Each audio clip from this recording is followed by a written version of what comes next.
January 1945. A bitter cold sweeps through the camp. The air, thick with frost, bites at the skin as the women huddle together, their faces pale, eyes hollow with exhaustion. In the makeshift barracks, the low murmur of voices rises, but today, there is something different in the air. Something that hasn't been felt in months: hope. The sound of boots crunching through the snow is heard in the distance, and then a single truck comes into view. Soldiers, their faces hard and weary, unload bundles of blankets. But these are no ordinary blankets. The women's eyes narrow, puzzled at first. As the bundles are unwrapped, the colors become clear: bright red, white, and blue. The American flag, embroidered on each blanket, the stars and stripes. It is more than just fabric. It is a symbol of freedom, a connection to the outside world they have not known for years. The women stand frozen, their hearts racing. For a moment, they cannot comprehend what is before them. Then the tears begin to fall. These blankets, soft, vivid, and adorned with the emblem of a country they had never seen, are the first sign of life beyond the barbed wire. In that instant, the women know they are not forgotten. They are not alone. For a brief moment, the weight of their captivity lifts, replaced by a fleeting taste of freedom. The history of female prisoners of war during World War II is a stark reminder of the brutal realities faced by civilians caught in the conflict.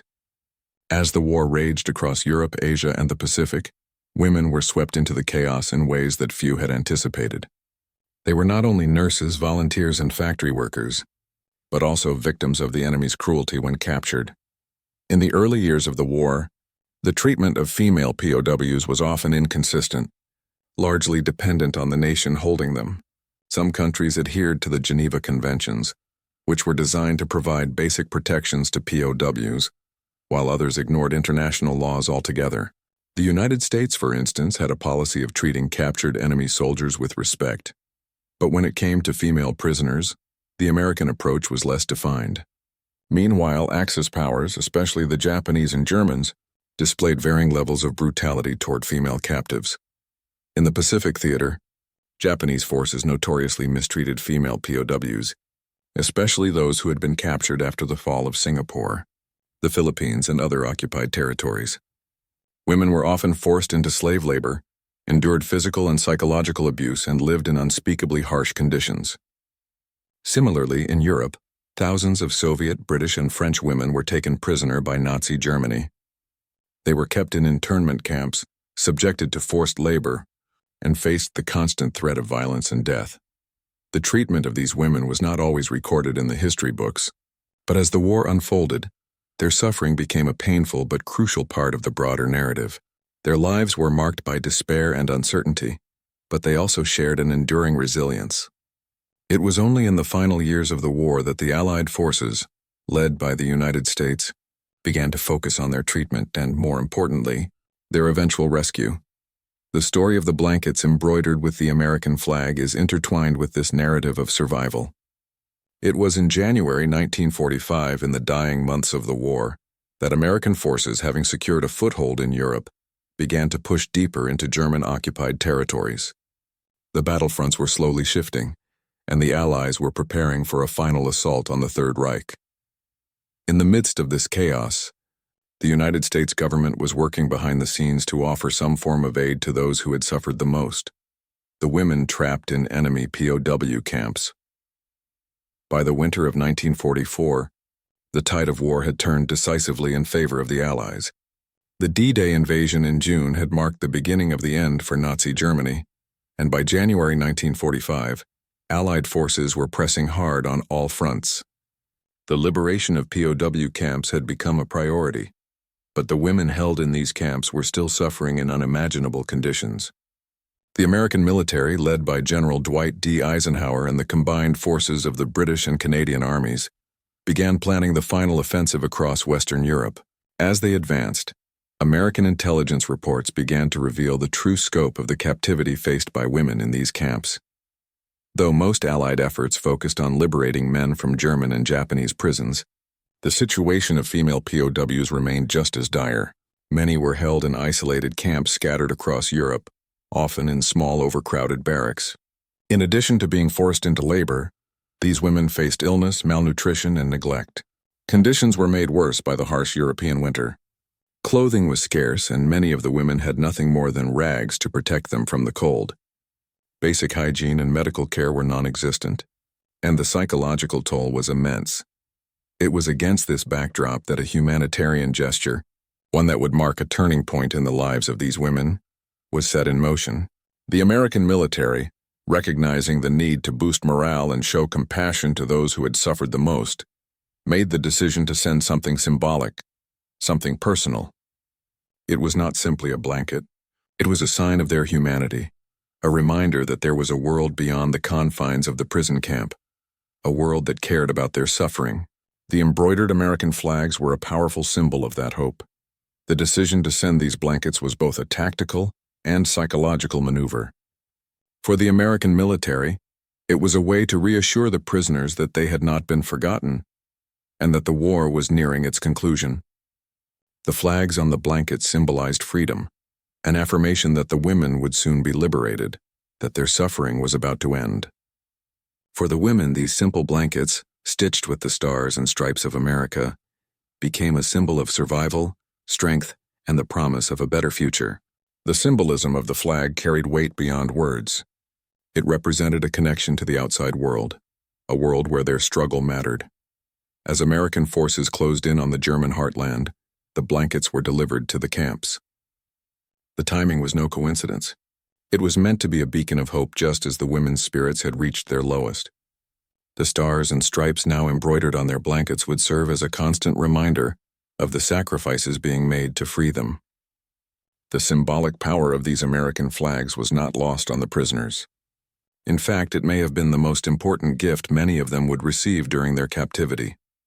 For the female prisoners of war, each day in captivity was an endurance test, a battle against despair.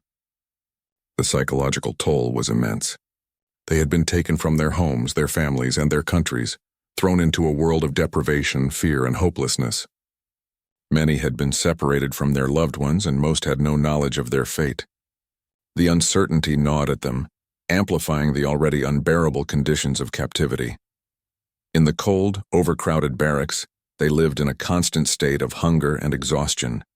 The daily grind of forced labor, inadequate clothing, and exposure to the harsh elements was punishing. For these women, hope was a luxury that had long been out of reach. They had learned to survive in ways that were unimaginable to most, enduring unimaginable hardships without ever knowing when their suffering might end. Each day, the line between survival and despair grew thinner, and each flicker of hope felt fleeting. Yet amid this, there was an incredible resilience. The arrival of the blankets embroidered with American flags represented something that could not be measured by mere fabric. It was a tangible connection to the world they had been severed from. The flags were a spark in the darkness, igniting memories of home and a sense of dignity that had been stripped from them over time. The emotional weight of receiving these blankets was profound. For many women, the sight of the flag was an emotional outpouring, tears of joy, of relief, and of disbelief. It was a reminder that they were seen, they were valued, and they would be liberated. In that moment, their fight for survival was no longer a solitary one. It had become a collective struggle, a beacon of hope sent from afar. The tactical significance of the camps holding female POWs was not just about their immediate liberation. It was tied to a broader military and political context. Women held as POWs were often used as bargaining chips in negotiations, though they were also strategically placed in camps to keep them far from the battlefield. In many cases, their treatment was tied to the power dynamics of the war. Captors treated female prisoners as symbols of their military power over entire nations, yet their existence in these camps was often overlooked in strategic military planning. The Allies, however, understood that the treatment of POWs, both male and female, was vital to the broader moral battle. The knowledge that women were being held in such dire conditions galvanized American and British efforts to address this issue as soon as the Allied forces gained ground. The planning and logistics behind the effort to send these symbolic gifts, American embroidered blankets were as much a part of the war effort as any tactical maneuver. On the front lines, once the American forces reached the European mainland, military planners began to gather intelligence on the locations of the POW camps, both for the purpose of liberating the prisoners and for the broader moral impact. Sending the blankets was not only a direct response to the suffering of these women, but also a symbolic message to the enemy. The Allies were not only fighting for territory, but for the lives and dignity of every individual under oppression. The decision to send blankets embroidered with the American flag was not an impulse. It was the result of careful deliberation and an understanding of the importance of morale. Leadership, both military and civilian, had long recognized the vital role that symbols and small acts of kindness could play in the broader context of war. For the United States, this gesture was led by a recognition that the war's final stages were not only about military victories, but about restoring humanity in a world so torn by conflict. General Dwight D. Eisenhower, Supreme Commander of the Allied Expeditionary Force, had long placed emphasis on the welfare of prisoners of war. Even as the military focused on achieving tactical success, Eisenhower understood the psychological toll the war took on those caught in the crossfire, both soldiers and civilians. In December 1944, the Allies had begun liberating the first concentration camps and POW camps in Europe. Eisenhower, deeply moved by the suffering he witnessed, took swift action to address the needs of the liberated individuals.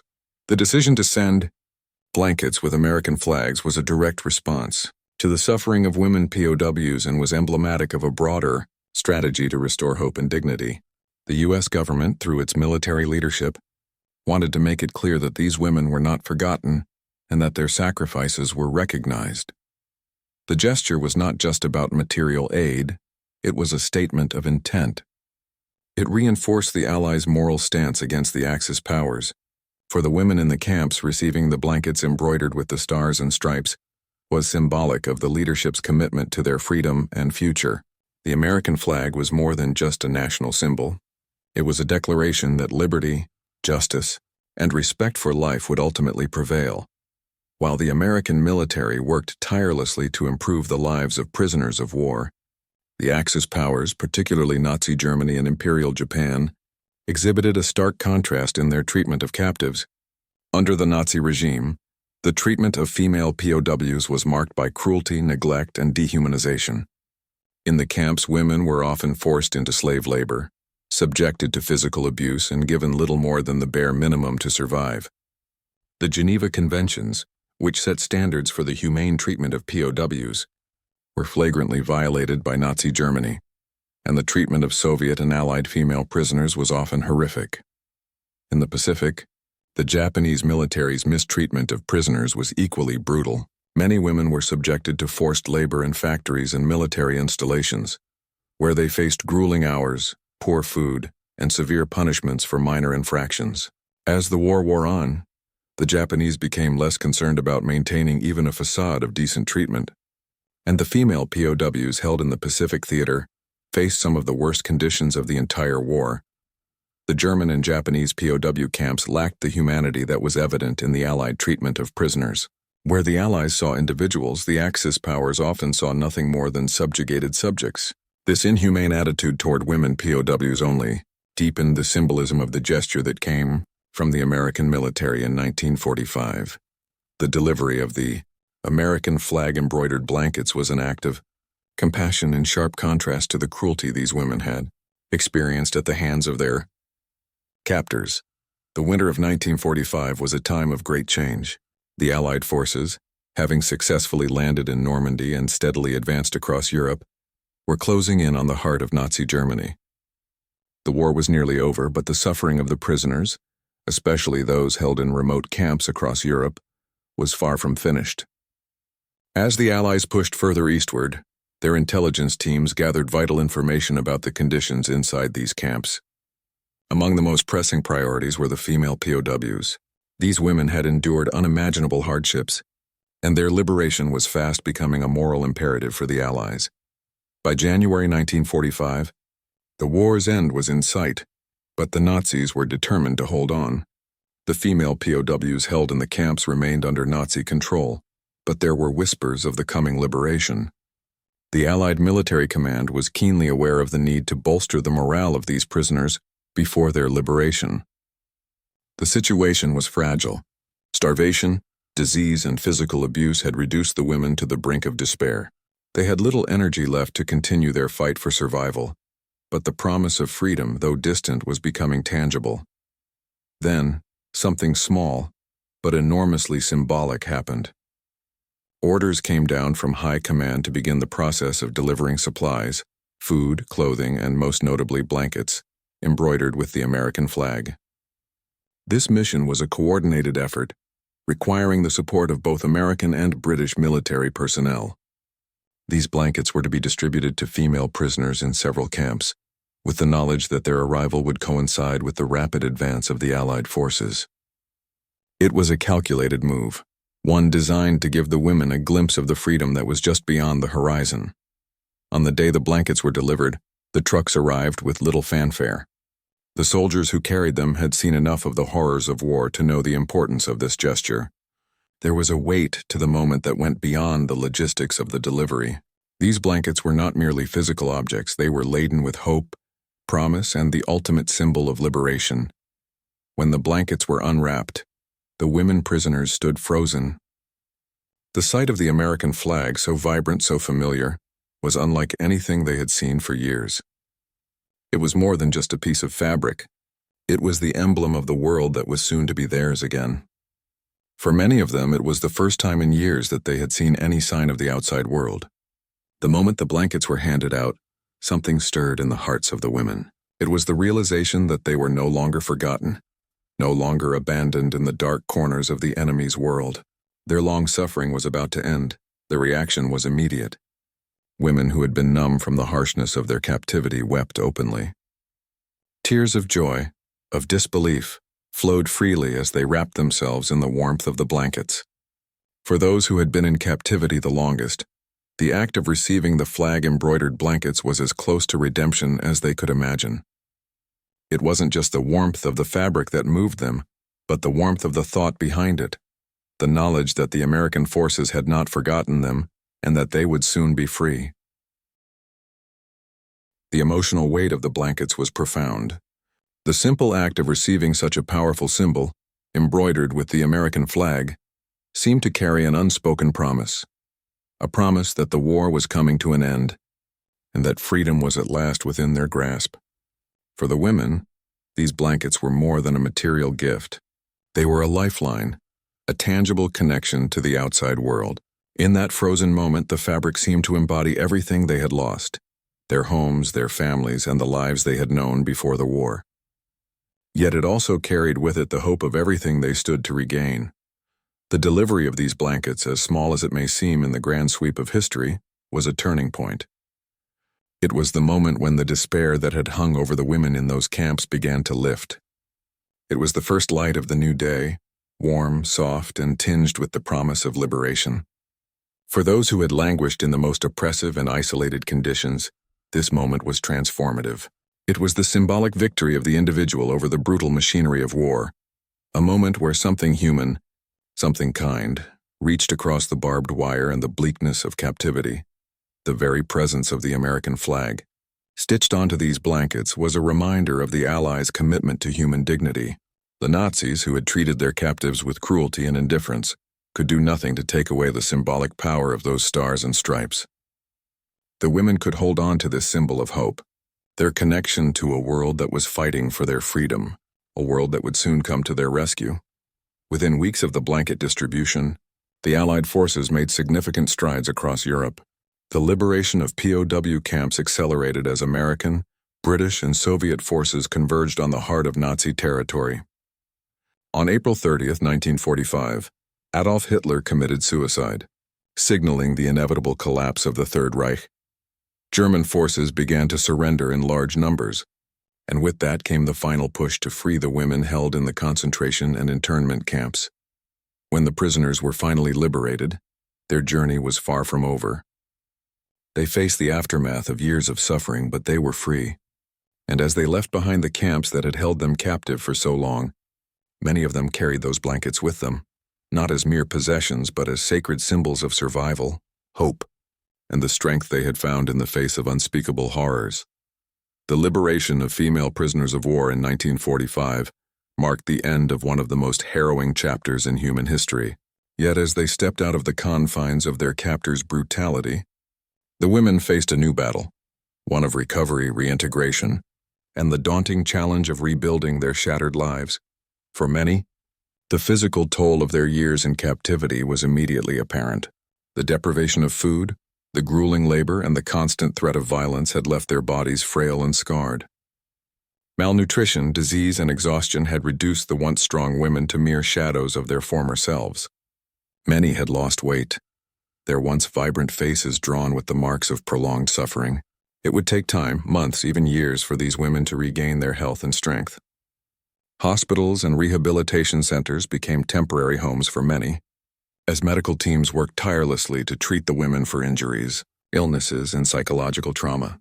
The blankets, which had provided such a profound emotional relief, were a small but important part of the healing process. They were not just physical warmth. They symbolized survival, resilience, and the idea that the women were worthy of dignity, no matter how long they had been oppressed. For some, the blankets became cherished possessions that accompanied them as they were repatriated to their home countries. They were reminders of the compassion that had helped them endure the darkest days of their captivity. However, the physical recovery was only part of the journey. The psychological wounds left by years of abuse were deep, and for many women the scars would remain long after their bodies had healed. The trauma of their imprisonment was not easily erased. Some struggled with the horror of what they had seen and endured, while others faced the haunting reality of losing loved ones, who had either been killed in battle or left behind when they were captured. Yet, despite the overwhelming obstacles, there was a sense of solidarity among the women. Many of them found strength in each other, forming lifelong bonds that transcended the trauma they had shared. Their collective resilience became a testament to the power of the human spirit. The stories of their suffering and survival began to trickle out, reaching the public as the world slowly learned of the atrocities committed by the Axis powers. The American and British governments, recognizing the depth of the psychological toll on female POWs, also began to offer additional support. Special programs were established to assist in their reintegration, providing financial aid, counseling, and assistance with finding jobs and housing. However, for many, the long road to recovery was slow and painful. The aftermath of war was not simply about returning to normal life. It was about finding a new sense of purpose in a world forever changed by the horrors of conflict. For the women who had received the American flag embroidered blankets, the aftermath also meant grappling with the profound symbolism of that moment. The blankets had been a lifeline, but now they were cherished mementos of a time when the possibility of freedom, dignity, and hope had seemed like a distant dream. They were reminders of both the darkness of their captivity and the light of their liberation. The aftermath of the liberation extended far beyond the immediate physical and psychological recovery of the women. As they returned to their home countries, many were confronted with the challenge of reintegrating into societies that had been irrevocably changed by the war. The world they left behind when they were captured was not the same one they returned to. Their families had endured their own hardships, and in some cases loved ones had been lost forever in the chaos of wartime. For many of the women, returning home felt like entering a world that had moved on without them. The American government, having sent the blankets as a symbol of hope, continued to play a role in supporting these women as they returned to civilian life. The government recognized the toll the war had taken, not just on soldiers but on civilians, and especially on women who had been captured. The U.S. military worked with aid organizations to help female POWs reintegrate into society, offering medical care, financial assistance, and psychological support. However, the social stigma attached to being a prisoner of war was not easily erased. The women who had suffered in captivity often faced difficulties in regaining their pre-war lives, both socially and economically. The scars they carried, whether visible or invisible, marked them in ways that would shape their futures. For those who had been liberated in Europe, the recovery was no less complex. Many of these women, especially those from the Soviet Union or other occupied countries, had endured some of the harshest conditions. The Soviet government in particular was slow to address the needs of returning female POWs. However, in the years following the war, women who had been captured by the Nazis began to speak out about their experiences, contributing to a growing awareness of the brutal treatment they had suffered. Their stories, much like the emotional weight carried by the American flag embroidered blankets, began to shed light on the untold suffering of women in wartime. In the years that followed, the legacy of these women was slowly recognized. International efforts to improve the treatment of female POWs in subsequent conflicts were informed by the lessons learned from World War II. The Red Cross and other humanitarian organizations began pushing for better protections for female prisoners, understanding that women faced unique challenges in captivity, challenges that required targeted aid and support. The blanket itself became a symbol that transcended the individual women who received it. For some, it remained a cherished item passed down through generations, a family heirloom that carried the story of survival and resilience. It served as a reminder not just of the American military's gesture of goodwill, but of the courage and fortitude of the women who had endured so much. The blankets, once an object of despair and struggle, became beacons of hope and triumph. They symbolized the power of small acts of kindness in times of overwhelming adversity, and the enduring belief that humanity, even in its darkest moments, could offer compassion and dignity. As the years passed, and the world continued to heal from the scars of war, the memory of these women and their blankets lived on. Their stories, shared with future generations, served as a reminder of the importance of remembering the suffering of those caught in the crossfire of conflict and the enduring strength of the human spirit. The delivery of the American flag-embroidered blankets to female POWs in 1945, though a small gesture in the grand sweep of history, holds profound significance. It is a story of humanity's resilience in the face of cruelty, of the power of symbols to transcend suffering, and of how even the darkest times can bring forth moments of hope and compassion. The blankets represented more than warmth. They were a message, a beacon of freedom sent across the lines of captivity. To the women who received them, these flags embodied the promise of liberation, a reminder that the world beyond the barbed wire still cared about their suffering. In the context of a war that had stripped them of their dignity and their lives, those embroidered stars and stripes were a reminder of everything they had once known, a symbol of home, of safety, and of the hope for a future beyond the walls that had held them prisoner for so long. In the years that followed the war, as the world rebuilt itself and attempted to heal, the legacy of these women endured. Their stories, shared with the world, became a testament to the strength of the human spirit. It was not just the physical strength to endure the hardships of war, but the emotional strength to hold on to hope, even when that hope seemed far out of reach. It is in their resilience that we find the true meaning of survival, not merely existing in the face of despair, but finding ways to reclaim the humanity that war so often tries to strip away. The American flag-embroidered blankets became part of the enduring memory of World War II, a symbol of compassion amid brutality, of light amidst darkness. For those women, it was more than a simple piece of fabric. It was a testament to their survival, their courage, and the deep, unbreakable link between hope and humanity. They had been captured, beaten, and broken by war, but they had not been forgotten. In the end, it was these small gestures of kindness that helped them reclaim their lives, and in doing so, gave them a sense of agency over their own futures once more. The story of these women, and the blankets they received, remains a powerful reminder of the enduring need for compassion in the face of conflict. It calls us to remember that war is not only fought on battlefields with guns and tanks, it is also fought in the hearts of those who refuse to lose hope, even when faced with unimaginable suffering. The women who received the blankets were not just survivors of a war. They were symbols of strength, resilience, and the undying human spirit.